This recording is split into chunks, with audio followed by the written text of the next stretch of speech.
To our channel. हमने इतने सारे वीडियोस अपलोड किए हैं, वो ज़रूर देखिएगा। और रिलायंस में अभी भी जंप कंटिन्यू है, तो बाय ऑन डिप्स की स्ट्रेटजी ज़रूर अप्लाई करिएगा। और कल के दिन हमने एक शानदार स्ट्रेटजी आप सबके साथ शेयर करी है, तो प्लीज़ उसे देखिए और अपने व्यूज़ उस पर बताइए, लाइक करिए, शेयर करिए, सब्सक्राइब करिए हमें सपोर्ट करने के लिए।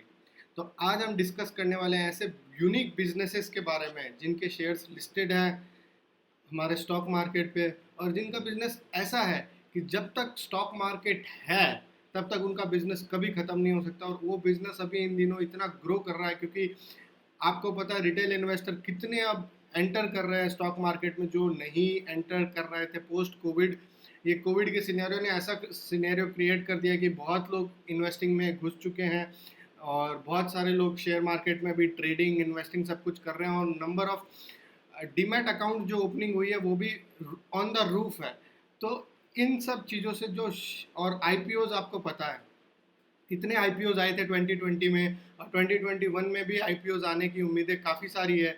तो इससे काफ़ी कंपनियों को फ़ायदा होने वाला है। और उनमें से कौन सी ऐसी दो कंपनी है जो मेरे रडार में है और जो मेरे पोर्टफोलियो में, और जो ऐसी दो कंपनीज के बारे में आज हम डिस्कस करेंगे जिसको आपको लेके भूल जाने का है और देखने का नहीं है, तो आपके पैसे डबल ट्रिपल ज़रूर होंगे, ये पक्की बात है। तो चलिए हम स्टार्ट करते हैं ऐसे पहली कंपनी से जो अभी इन दिनों मेरी फेवरेट बन चुकी है, और जो कि है C D S L. C D S L हो गई सेंट्रल डिपॉजिटरी सर्विसेज लिमिटेड। जो हम अक्सर सुनते हैं ना, डीपी पार्टिसिपेंट कौन है, डीपी कौन है। तो डिपॉजिटरी ये है उनके पार्टिसिपेंट जो हम लोग को सर्विसेज देते हैं डीमैट खोलने की, जैसे कि जीरोदा हो गया, केसी सिक्योरिटीज हो गया, एंजल ब्रोकिंग हो गया, अपस्टॉक हो गया, फाइव पैसा हो गया। ये सब जो है इनके पास अकाउंट खोलते हैं, और ये मेन डिपॉजिटरी है जहाँ पे वो सारा लेखा जोखा मेंटेन होता है शेयर से रिलेटेड। पहली बात। दूसरी बात, इंडिया में टोटल दो डिपॉजिटरीज है, एनएसडीएल और सीडीएसएल। एनएसडीएल में प्रॉब्लम क्या है, वो इतना ग्रो नहीं कर पाया, वो अपने आप को इतना आगे नहीं बढ़ा पाया। लेकिन सीडीएसएल ने क्या शानदार ग्रो किया। आप कोई सी भी बड़ी ब्रोकिंग फर्म ले लीजिए जहाँ पे जनरली इन्वेस्टर्स अकाउंट खोलते हैं, वो मेजरली होंगे जीरोदा, अपस्टॉक, ज़्यादा से ज़्यादा एंजल ब्रोकिंग, फाइव पैसा, ये सब के सब इसके डीपी है। और ये जो सर्विसेज देता है वो अभी शानदार तरीके से सर्विसेज प्रोवाइड कर रहा है, और इसके रेवेन्यू ग्रोथ भी शानदार है। तो पिछले एक साल में इस कंपनी ने देखिए कितना कितना प्रॉफिट प्रोवाइड किया है। इस कंपनी ने करीब 300% का प्रॉफिट दिया है। ये एवरेज में मैक्सिमम 2017 में स्टार्ट हुई, तब से भी ये 250-300% की प्रॉफिट रिटर्न्स दिए हैं। और कंपनी क्या करता है क्या नहीं करता, इसका रिजल्ट आया था मई स्टार्टिंग में। तो उन्होंने एक प्रेजेंटेशन पेश करते हैं, हर कंपनी अपने इन्वेस्टर प्रेजेंटेशन डालते हैं, तो उस पर हम देखेंगे कि क्या है कंपनी के, क्या है नहीं, क्या नहीं है। तो सबसे पहले एक छोटी सी हिस्ट्री देख लेते हैं कंपनी की। कंपनी ने अपना बिजनेस 1999 में स्टार्ट किया। उसके बाद कंपनी ने अपना ईजीएस्ट का ऐप लॉन्च किया, जो भी लॉन्च किया। उसके बाद मेजर जो उनकी स्टार्ट एक बड़ी चीज़ उन्होंने अपने अंडर टेक की, जो कि 2012 में की, जबकि उस चीज़ की काफ़ी ज़रूरत थी। और केवाईसी जो अभी भी हम जानते हैं कि केवाईसी कंपलसरी है कहीं भी पैसा इन्वेस्ट करने के लिए, तो वो बिज़नेस उन्होंने स्टार्ट किया। सबसे बड़ी, इंडिया की सबसे बड़ी केवाईसी रजिस्टर्ड कंपनी है। और 2017 में ये एशिया में फर्स्ट लिस्टेड कंपनी बनी जो कि डिपॉजिटरी से रिलेटेड है। और आपको बता दो 2020 में इन्होंने लार्जेस्ट एक महीने में डीमैट अकाउंट खोले हैं। आपको पता होगा 2020 में कोविड आया था, और कोविड के टाइम आपको पता लोगों ने इतने डीमैट अकाउंट खोले हैं कि इन्वेस्टमेंट्स के लिए, आईपीओज में अप्लाई करने के लिए। और इन्होंने इंडिया में टोटल 3 करोड़ से भी ज़्यादा डीमैट अकाउंट खोल चुके हैं, उनके अंडर रजिस्टर्ड है 3 करोड़ से भी ज़्यादा डीमैट अकाउंट। तो एक बहुत बड़ा नंबर है, और अभी भी काफ़ी बड़ा स्कोप है, काफ़ी ज़्यादा स्कोप है, क्योंकि इंडिया की पॉपुलेशन आप सबको पता है। और इन्वेस्टिंग की तरफ अब कोविड के चलते काफ़ी लोग बढ़ रहे हैं, तेज़ी से बढ़ रहे हैं इन्वेस्टिंग की तरफ। तो ये एक अच्छी चीज़ है। अब देखते हैं इनके शेयर होल्डर्स। आपको पता है ये बिजनेस ऐसा नहीं है कि इसमें प्रमोटर्स को एकदम अच्छी होल्डिंग रखनी चाहिए, तो ये थोड़ा यूनिक बिजनेस है। तो ऐसा नहीं है कि इसमें प्रमोटर की होल्डिंग आप देखेंगे कि खाली बहुत कम है, यहाँ 20% है, तो आप बोलेंगे ये तो प्रमोटर की होल्डिंग तो खाली 20% है।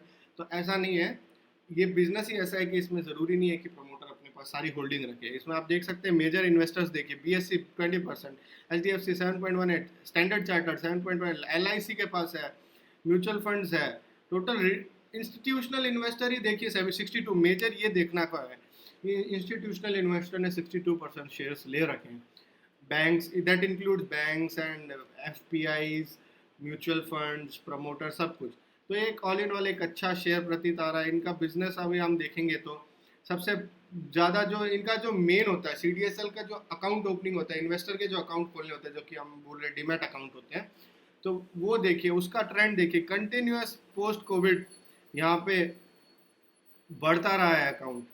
और मार्च 21 मतलब ये इन 1 मंथ और ये लैक्स में है, इतने लैक अकाउंट्स खुल रहे हैं कंटिन्यूअस बेसिस पे। आप देखिए कितने शानदार तरीके से ये अकाउंट्स खोल रही है। तो आप सोचिए अगर जितने अकाउंट ज़्यादा खुलेंगे इनके, तो उनका रेवेन्यू उतना ज़्यादा जनरेट होगा, ट्रांजेक्शन्स उतनी ज़्यादा होगी। तो आप सोच सकते हैं कि इनकी फ्यूचर कितनी अच्छी है। जब तक लोग पैसा डालेंगे स्टॉक मार्केट में तब तक ये कंपनी बंद नहीं होगी। सबसे बेस्ट पार्ट है इसका। तो अगर आप स्टॉक मार्केट में सोच रहे हैं पैसा डालने के, तो इससे अच्छी जगह कहाँ हो सकती है। एक स्टॉक बंद होगा नहीं होगा वो उसके बिजनेस के ऊपर डिपेंड करता है, लेकिन जब तक स्टॉक मार्केट चल रहा है तब तक ये कंपनी चलेगी। तो ये मेरे हिसाब से तो ये एक अच्छी कंपनी है। तो आप भी अपने व्यू ज़रूर बताइएगा। देखिए एज ऑन 31/3/2021 इनके पास 3.34 इन्वेस्टर अकाउंट्स है। ये वैल्यू ऑफ सिक्योरिटीज इन करोड़ है। आप ये देखिए 47,443 करोड़ इतनी सिक्योरिटीज, नंबर ऑफ सिक्योरिटीज है डीमैट अकाउंट फॉर्म में इनके इनके पास, जो कि ये डेटा मेंटेन करते हैं।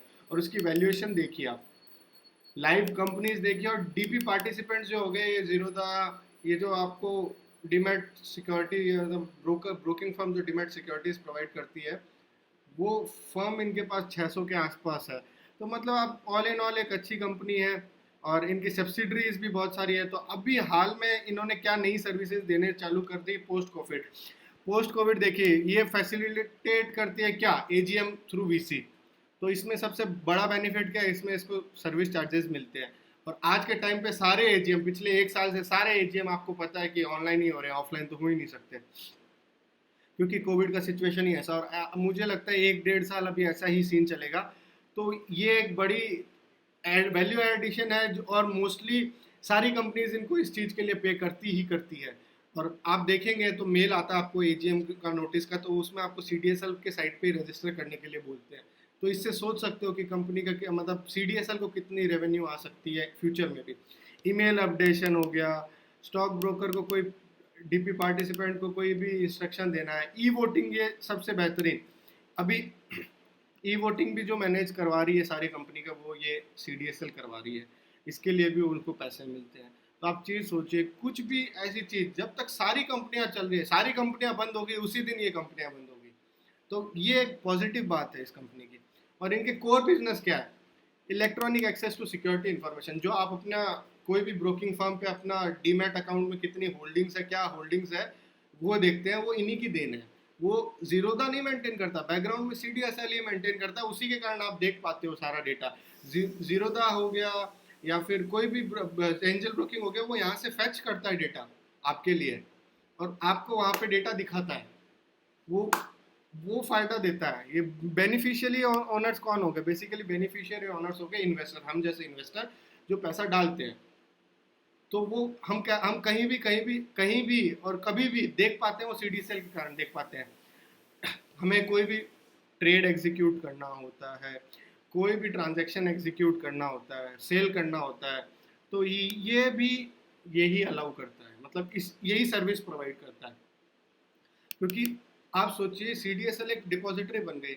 अब क्या है, सारे के सारे कंपनीज ने ना शेयर CDSL के नाम पे ट्रांसफर कर दिया है।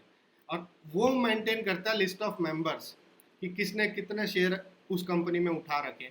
तो बाय सेल की भी वो जो भी ट्रांजैक्शन मेंटेन करनी होती है वो भी यही करता है। तो इनको ट्रांजैक्शनल जो रेवेन्यू आती है वो भी कितनी अच्छी है। KYC आप जानते ही हैं, आधार से लिंक कर रखा, और KYC के बिना आप पैसे डाल ही नहीं सकते। KYC के बिना आप डीमैट अकाउंट नहीं खोल सकते। आप देख सकते हैं M वोटिंग, मोबाइल वोटिंग भी दी है। कंसोलिडेटेड अकाउंट स्टेटमेंट, जो आपको जैसे कैम्स आपको mutual fund related consolidated account statement देता है, वैसे ही CDSL आपको उनके साइट पे जाके आप अपनी कंसोलिडेटेड अकाउंट, अगर आपने सपोज करो 3-4 अलग अलग ब्रोकिंग फर्म में अपना डीमैट खोल रखा है और आपको एक ही जगह पे सारे का सारा चाहिए, तो आप इसके थ्रू दे सकते हैं। CDSL वो भी सर्विस प्रोवाइड करता है। और आप आजकल नोटिस करते होंगे आपके पास डे एंड में अगर आपने कोई ट्रेड एग्जीक्यूट किया है, तो बेसिकली आपने अगर सेल किया तो आपके पास मैसेज आ जाता है कि आपके ये डेबिट ट्रांजेक्शन्स है। और अगर आपने परचेज किया है तो 2 दिन बाद आपके मेल आता है या मैसेज आता है कि हाँ ये आपके डीमैट अकाउंट में क्रेडिट हो गया है। तो वो सारी जो सर्विसेज है वो यही प्रोवाइड करता है। तो आप एक नज़र इनके फाइनेंशियल्स की ओर देख लें। देखिए बिजनेस तो कोर में बिजनेस जो देखें शानदार नज़र आ रहा है। अब फाइनेंशियल्स उनको सपोर्ट करता है कि नहीं करता वो देख लेते हैं। अदर इनकम हम इतना ध्यान नहीं देंगे। मेन रेवेन्यू फ्रॉम ऑपरेशंस है, ये कंसोलिडेटेड है या स्टैंड अलोन है। आप यहाँ देखिए Q4 पे हम ज़्यादा फोकस रखते हैं। कंसोलिडेटेड में इनके सब्सिडरीज भी इंक्लूड होते हैं। 60 से 103 क्या शानदार जंप। और मार्च quarter, last quarter on quarter देखिए 2021 में तो शानदार रेवेन्यूज इन्होंने पोस्ट किए हैं। मतलब आप देख सकते हैं इस कंपैरिजन में कुछ भी नहीं है ये। और आप स्टैंड अलोन भी देखेंगे खाली इसका, तो भी शानदार रेवेन्यू पोस्ट हुए हैं। डबल डबल के करीब रेवेन्यू पोस्ट हुए हैं, एकदम उसके क्लोज है। तो आगे जाके भी बिजनेस फ्लरिश ही करने वाला है, तो ये कभी कम नहीं होगा। नेट प्रॉफिट्स देख लेते हैं। नेट प्रॉफिट्स भी डबल के आसपास जा रहे हैं। 28 का 52 और 21 का 42, तो मोर और लेस अच्छी शानदार रिजल्ट्स प्रेजेंट कर रहे हैं। मेन अब देखते हैं इनका जो इनकम है उसका ब्रेकअप क्या है और उसका ट्रेंड क्या है, वो एक देखना ज़रूरी चीज़ होती है। तो इनके क्या क्या तरह के रेवेन्यूज आते हैं। ट्रांजैक्शन चार्जेस जो हम लोग बाई सेल करते हैं उसके जो हमसे ब्रोकरेज कमीशन लेता है जीरोदा, उसमें से कुछ चार्जेस उनको देना होता है। एनुअल इशूअर चार्जेस, और जो जो भी ये डीपी पार्टिसिपेंट, ये ब्रोकिंग फर्म्स होती है जो रजिस्टर होती है, उनको एनुअल चार्जेस भी देना होता है। आईपीओ जो है इतना बूम कर रहा है अभी आईपीओ, आपको पता होगा अभी पेटीएम भी आईपीओ लेके आ रहा है। जितने भी इंटरनेट रिलेटेड कंपनीज है सब अपना आईपीओ लेके आ रही है। तो अल्टीमेटली इससे उनको और पैसे मिलने हैं। एंड और सी हो गया कंसोलिडेटेड अकाउंट स्टेटमेंट चार्जेस। आप देखिए सी एक ऐसी चीज है जो थोड़ा सा कम हो रहा है। उसका कारण एक ही है, आजकल लोग वेरियस डीमैट्स अकाउंट नहीं खोलते, एक ही अकाउंट खोलते हैं, तो उनको इस सर्विस की ज़्यादा ज़रूरत पड़ती नहीं है। लेकिन वो भी अगर आप देखेंगे टोटल रेवेन्यू का एकदम माइन्यूट नेग्लिजिबल पार्ट है।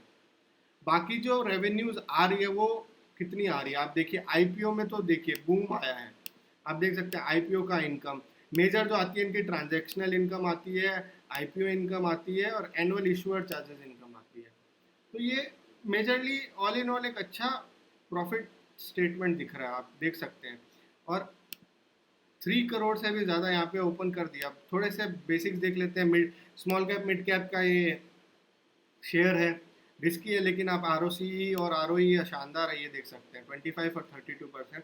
तो एक अच्छा ऑल इन ऑल अच्छा शेयर है। मेरे हिसाब से आपको इसको एक्यूमुलेट करना चाहिए। और लॉन्ग टर्म के लिए मैं बोल रहा हूँ आपको, आप लीजिए इसको और भूल जाइए, आपको देखने की ज़रूरत ही नहीं है। आप ऐसा मान लीजिए कि बस आप लिया है और ये शेयर अब ट्रेड ही नहीं होता, 3 साल बाद ही देखिए इसको, तो आपको अच्छा रेवेन्यू मिलेगा। अब दूसरी जो कंपनी जिसकी मैं बात करने वाला हूँ वो है BSE लिमिटेड। जी हाँ, जो हम लोग बॉम्बे स्टॉक एक्सचेंज की बात करते हैं वो भी लिस्टेड है किस पे, द आयरन इज वो NSE पे BSE लिस्टेड है। तो ऑल इन ऑल एक अच्छा शेयर है। लेकिन पास्ट में इस जो ये आया था तब ये काफ़ी हाई लेवल्स पे था, 1200 के आसपास था। लेकिन बाद में BSE आपको पता है कि इतना ग्रो नहीं कर पा रहा था, क्योंकि स्टॉक मार्केट में लोग इतना पैसा नहीं डाल रहे थे जितना पिछले 2 साल में डालने लगे हैं। और लोग NSE प्रेफर करते हैं क्योंकि वहाँ ट्रांजेक्शन इतनी ज़्यादा नहीं आ रही थी। तो ये कंटिन्यूसली देखिए 60% 70% गिरा। लेकिन उसके बाद जैसे ही कोविड आया, लोगों ने BSE में बहुत पैसा डाला है, सब जगह ट्रेडिंग चल रही है, 200% की रिटर्न है।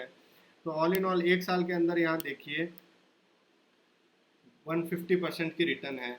और आगे जाके भी ये रिटर्न बढ़ने ही वाला है, क्योंकि अब स्टॉक मार्केट बूम पकड़ रहा है और IPOs भी इतने सारे आ रहे हैं, आपको पता है। तो इसका फ्यूचर अच्छा है। इसकी भी आइए PPT देख लेते हैं।